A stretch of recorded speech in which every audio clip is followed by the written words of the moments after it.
Ironically, on July 4 of 1919, the London Times put out a report where they were explaining how the propaganda machine in the United States was underway and was functioning. Listen to what these reports said.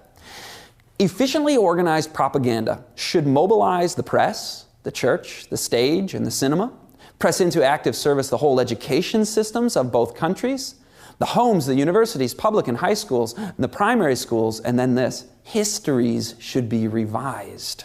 New books should be added, particularly to the primary schools. Another article in the same issue of the London Times said that a movement to correct the school books of the United States has been started, and it will go on.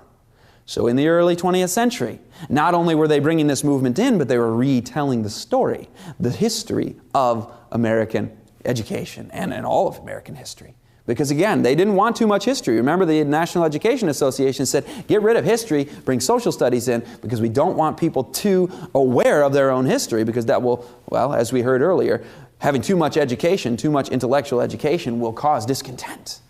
Now, as a history teacher myself, I had an occasion to survey dozens of history textbooks, and as part of a textbook adoption program. And as I'm looking through these and looking at the themes and the headings and the flow of how they tell the story, I'm going, these are all virtually the same thing. It's almost as if they're reading off the same establishment script.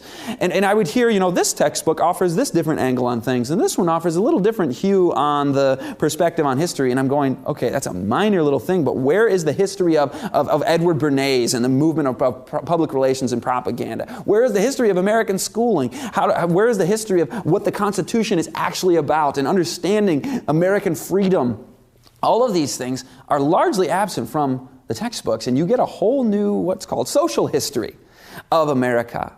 And all the textbooks are pretty much reading off the same script. How does this happen? How do you get to the point where within a culture, intellectual culture, academia, if you will, that everybody becomes so like-minded, that thought becomes so blocked in within one box?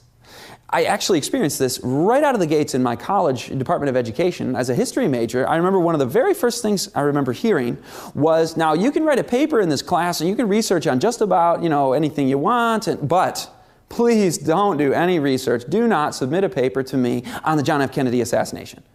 Now, at the time, I thought, well, that's weird. Why can't you do a paper on JFK assassination? And he said, well, it's conspiracy theory, and that's why.